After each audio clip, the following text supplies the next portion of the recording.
Hello बच्चों, कैसे हैं आप लोग। ये मेरी थर्ड वीडियो है।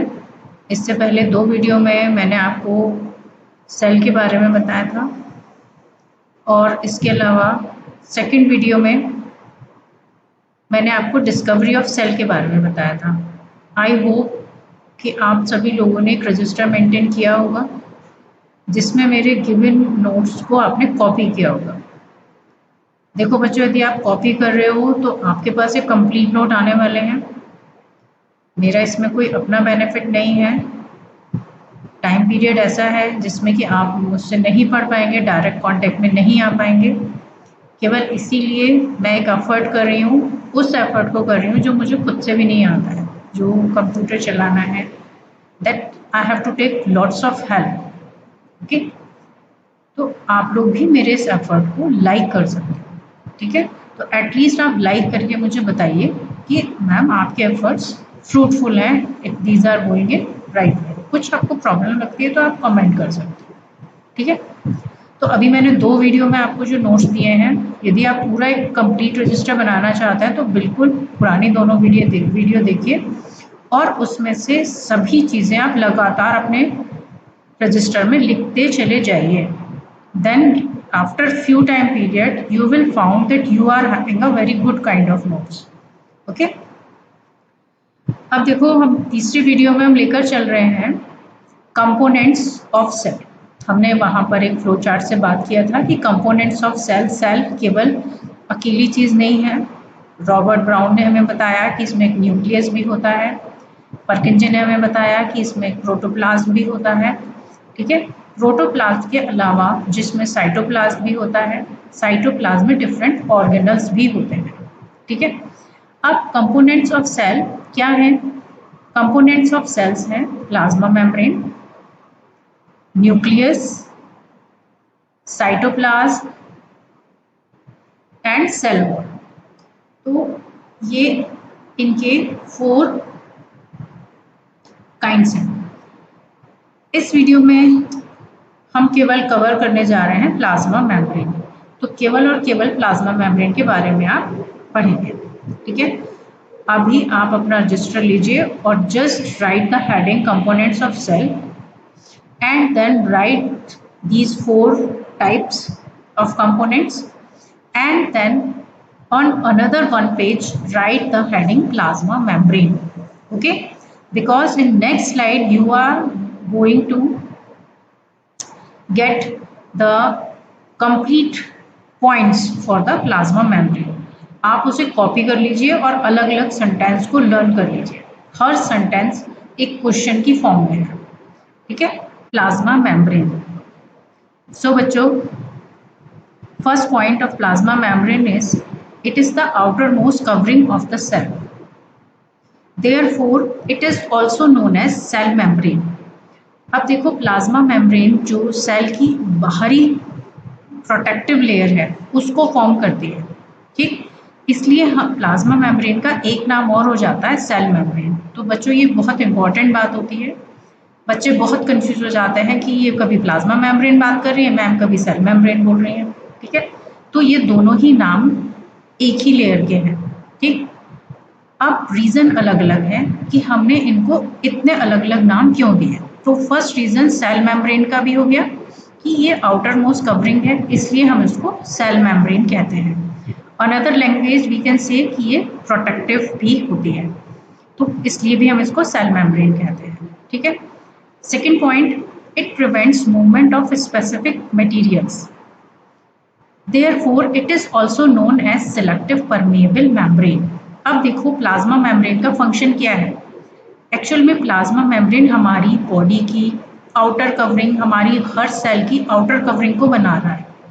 तो जैसे हमें बॉडी में स्वेटिंग होती है, टीयर ग्लैंड्स होती हैं, है ना, सिक्रीशन हमारी बॉडी से भी होता है। तो ऐसे ही हर सेल के अंदर और बाहर बहुत सारा मटेरियल है जो मूव करता रहता है, ठीक। तो अब प्लाज्मा मेम्ब्रेन जो चीज़ हार्मफुल होती है उसको हमारी बॉडी में जाने से रोकती है और जो यूजफुल होती है उसको अलाउ करती है, ठीक है। तो it prevents movement of specific materials, those are harmful materials that can not be enter in our body and then can not stay in our body. ठीक, तो यहाँ पर इसलिए हम इसको क्या बोलते हैं, सिलेक्टिव परमिएबल मेम्ब्रेन। सिलेक्टिव क्यों बोला हमने, because it has the capacity और ability to select the material. Permeable हम क्यों कह रहे हैं, क्योंकि ये पोरस है, इसमें होल्स होते हैं जिनकी वजह से ये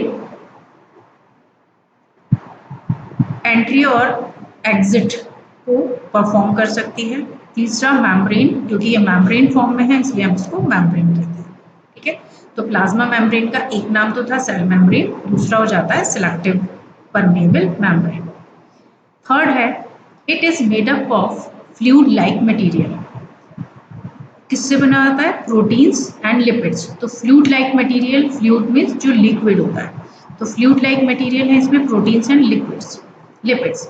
therefore it is known as plasma membrane and phospholipid membrane.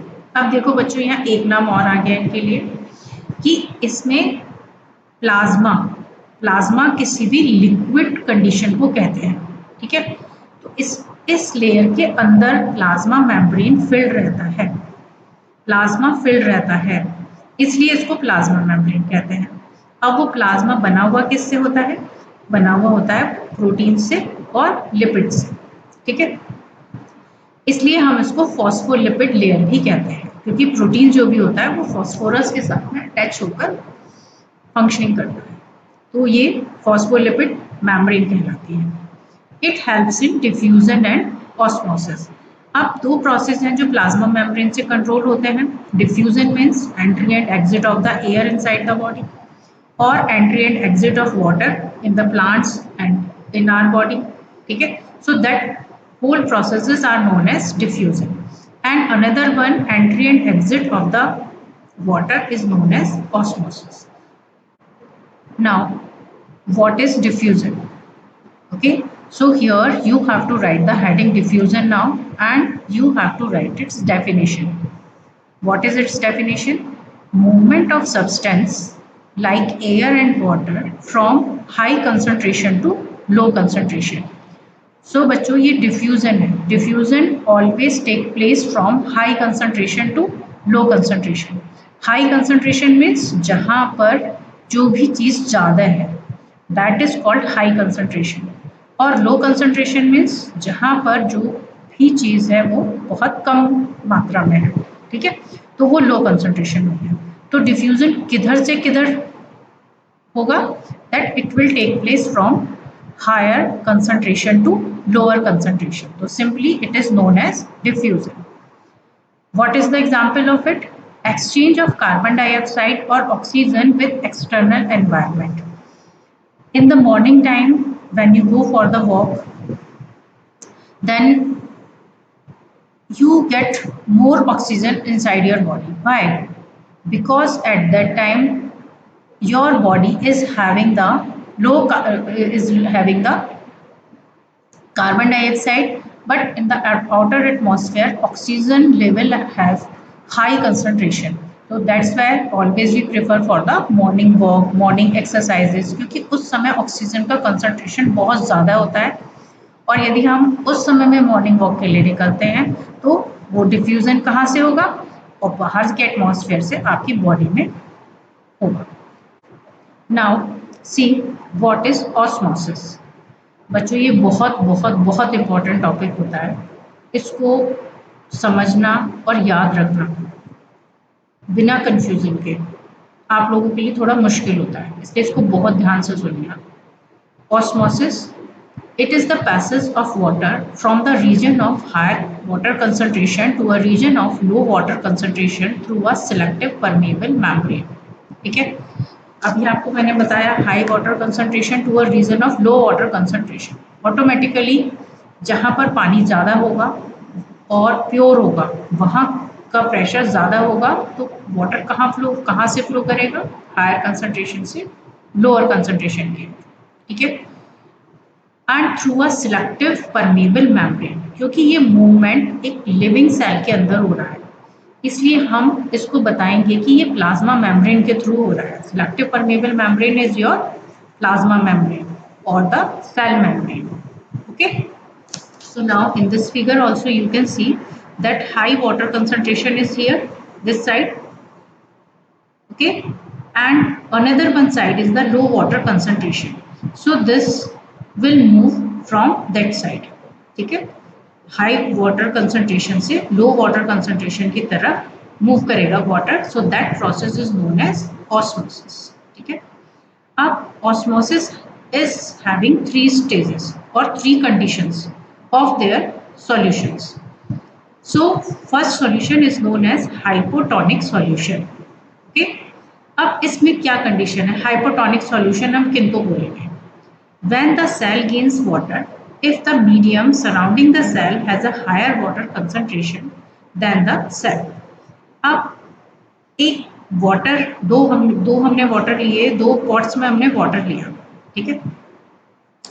अब यदि जिस सेल को हमने उसमें डिप किया और वो सेल कुछ देर के बाद फूल गई या स्वेलो हो गई या उसने वाटर को एब्जॉर्ब कर लिया, ठीक है, तो वो कंडीशन क्या कहलाती है? Hypotonic solution. ठीक है. यानी कि सेल का कंसंट्रेशन कम था और जो बाहर कंसंट्रेशन था वो ज़्यादा था. If cell is gaining the water, it is proving by the cell this कि that cell is kept in hypotonic solution. ठीक है. तो first kind of osmosis, first condition of the osmosis is hypotonic solution. ठीक है. Second is the isotonic solution. Isotonic, iso means होता है equal. The cell maintains the same water concentration as the cell. Water crosses the cell membrane in both direction. अब यदि same water concentration है दोनों की तरफ, तो वहां पर ना तो सेल का साइज बढ़ेगा ना ही कम होगा. वो कंडीशन कहलाती है आइसोटोनिक सॉल्यूशन. ऐसा क्यों होगा? क्योंकि जो वाटर है वो इक्वली अंदर जाएगा सेल के और इक्वली ही बाहर भी आ जाएगा because of the both kind of concentration. अब यहाँ पर हमें वो कंडीशन मिल ही नहीं रही है कि एक हायर कंसंट्रेशन है और एक लोअर कंसंट्रेशन है, इसलिए ये किस टाइप के सॉल्यूशन कहलाते हैं? Isotonic solution. ठीक है. Third is the cell loses water if the medium has lower water concentration than the cell. तो ये कंडीशन कहलाती है बच्चों हाइपरटोनिक सॉल्यूशन. अब सेल लॉसेस वाटर. अब आप कहेंगे कि सेल लूज कैसे कर रही है? ठीक है. यदि हमने वाटर के अंदर हमने सॉल्ट मिला दिया या हमने शुगर मिला दिया तो उसकी जो एक्चुअल सॉल्युबिलिटी है वो खत्म हो जाएगी. ठीक है. एक्चुअल प्योरिटी है वो खत्म हो जाएगी. So that kind of solutions are known as lower water concentrated solutions. तो इफ हम यदि ऐसे किसी सॉल्यूशन में किसी भी सेल को हम डालते हैं तो वो श्रिंक कर जाएगी, दैट विल लॉसेस वाटर. इस कंडीशन को हम बोलेंगे हाइपरटोनिक सॉल्यूशन. अभी मैं आपको नेक्स्ट स्लाइड में ऑस्मोसिस का एक पूरा एक्सपेरिमेंट करके भी आपको मैं दिखा रही हूँ. ठीक है. Few activities are given in NCERT book with the example of raisins. Raisins होता है किशमिश जो हम खाते हैं, ठीक है ना, sweet in taste, brown colour की होती है थोड़ा सा ये. और एप्रिकॉट्स आर द खुमानी. इनको भी हम ड्राई करके इससे ऑस्मोसिस का एक्सपेरिमेंट कर सकते हैं. और तीसरी एक्टिविटी गिवन है एग्स. तो ये एक्टिविटीज आप बुक से ही पढ़ेंगे. I am going to show you one activity. Clear? So now I am going to show you the experimental activity of osmosis that I am going to show you in raisins. ठीक है. Apricots और eggs में भी इसी तरह के changes होते हैं. तो हम किशमिश में आसानी से देख सकते हैं, आसानी से अवेलेबल होती है. तो मैं आपको एक्सपेरिमेंट शो कर रही हूँ ऑस्मोसिस का. Now we took a jar with fill of water and we put some raisins inside it. Okay. So what will happen, that this procedure will show the osmosis because after some time raisins will start to absorb the water. So water from the surrounding medium enters the cells of raisins, helping them to swell.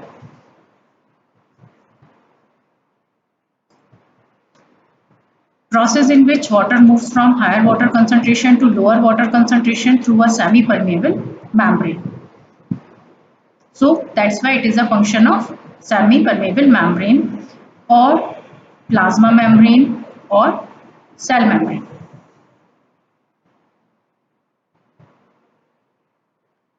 Now just I am going to show you the three conditions of the solution for osmosis. We took three separate vessels with different cells. Now in one you can see that cells are going to be shrink. In another one that cells are not showing any kind of change. Here the cells are showing some gain in size. See the first condition. If we have water and we put it little bit salt in it, so that means we have prepared the low concentrated solution. If we will put cell in it, हम इसमें cell को रखते हैं तो क्या होगा? That water will start to coming out. पानी बाहर आने लगेगा क्योंकि जो सेल है उनका कंसंट्रेशन ज्यादा है. ठीक है, तो ऑस्मोसिस कहाँ से होगा? ज्यादा कंसंट्रेशन से कम कंसंट्रेशन की तरफ. तो ऐसा सॉल्यूशन क्या रहेगा? Hypertonic solution. Next condition is if we have we are not adding any salt in water and just we have kept the few raisins in it, तो वहां पर कोई भी चेंज नहीं होगा बच्चों, क्योंकि जितना भी अमाउंट सेल से बाहर आएगा उतना ही अमाउंट सेल के अंदर भी एब्जॉर्ब हो जाएगा.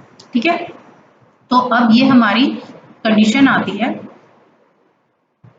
आइसोटोनिक सॉल्यूशन की. ठीक है, so what happened in isotonic solution? Concentration of water is same on either sides of the semi-permeable membrane. Clear? Now next condition is of the swelling of the cells because solution with a higher water concentration. अब हमने यहाँ क्या किया है? हमने simple water लिया है, water में हमने रेजिन्स को डाला तो वाटर का कंसंट्रेशन ज़्यादा है तो automatically cell will start to absorb the water. So that kind of solution is known as hypotonic solution. I think अब और भी आपके लिए क्लियर हो गया होगा, तो आप लोग इनको याद करेंगे. सो it is the plasma membrane and that plasma membrane show all the three conditions according to the requirement. So बच्चों, on the basis of three conditions hypotonic, isotonic and hypertonic solution, osmosis are of two types. One is endoosmosis and another one is exoosmosis. Endoosmosis is the cell drinking is called endoosmosis. That means जब hypotonic solution में cell water को gain कर रही है, cell swell up कर रही है, that condition is known as endosmosis. Clear? Another one is the exosmosis. Omission of water is called exosmosis. जब हाइपोटोनिक सॉल्यूशन की वजह से सेल अपना वाटर बाहर निकाल रही है, दैट इज कॉल्ड द एक्सऑस्मोसिस. देखो, एक्स मीन्स एग्जिट, तो आसानी से हम एक्स ऑस्मोसिस को याद रख सकते हैं और endosmosis is the opposite term of exosmosis. ठीक है, so the cell drinking is called endosmosis and omission of water is called exosmosis. Just you can see in this picture also, this is the endocytosis. Endocytosis is the procedure of endoosmosis, okay, and exocytosis the process of exosmosis. यहाँ पर endocytosis में sales water को absorb कर रही है, particles अंदर की तरफ जा रहे हैं, जो प्लाज्मा मेम्ब्रेन को क्रॉस करते हुए अंदर जा रहे हैं. ठीक है, और एक्सोसाइटोसिस में पार्टिकल्स बाहर आ रहे हैं. ठीक है, और ये क्या है? यहाँ पर एक्स्ट्रा सेलुलर फ्लूइड है, यानी जो साइटोप्लाज्म में फिल है या बॉडी के अंदर फिल्ड होता है, that is extra cellular fluid. So how can we see endoosmosis and exoosmosis in different organisms? Here is a unicellular amoeba. Amoeba show the endoosmosis and exoosmosis in its egestion and ingestion process. When the cell engulfs food is called endocytosis. जब amoeba food को ले रहा होता है तो वो process endocytosis होता है, क्योंकि उसमें फूड उसकी लेयर से अंदर एब्जॉर्ब होता है। And when does it eject, जब वो एक्सक्रीट कर रहा होता है, वेस्ट मटेरियल को बाहर निकाल रहा होता है, that is known as exocytosis. Okay, next slide में मैं आपको दिखाती हूँ कि किस तरह से ये इंजेक्शन करता है। Now see the condition of endocytosis and exocytosis in amoeba. Just see when amoeba अपनी केवल एक ही सेल से सारे फंक्शन करता है, बिकॉज इट इज यूनिसेलुलर। आपको प्रोकैरियोट्स मैंने फर्स्ट वीडियो में बताया था कि जो प्रोकैरियोट्स होते हैं वो सिंगल सेलुलर होते हैं, तो वो अपनी एक ही सिंगल सेल से फूड इनटेक भी करता है और उसको इजेक्ट भी करता है। ठीक है, तो अब यहाँ पर ये देखो अमीबा फूड इनटेक कर रहा है and later on finger like projections start to appear. इनको हम स्यूडोपोडिया बोलते हैं। Then these pseudopodia will cover the food material, then they will suck all the nutrients or absorb all the nutrients into the body. That process is known as digestion. तो यहाँ पर जब inject कर रहा है, that process is injection. Injection process is known as endocytosis, क्योंकि यहाँ पर सेल कुछ गेन कर रही है। Okay, now after the digestion absorption take place, then assimilation take place in the body, और इसके बाद जब पूरा बॉडी यूज कर लेती है तो हमारी बॉडी में क्या फॉर्म होते हैं, waste material. So to remove the waste material is known as ejection and it is a kind of exocytosis, क्योंकि साइटोसिस इज द सेल। जब सेल से कोई भी चीज बाहर आ रही है तो उसको हम एक्सोसाइटोसिस कहते हैं। ठीक है, so this was the presentation of endocytosis and exocytosis in amoeba.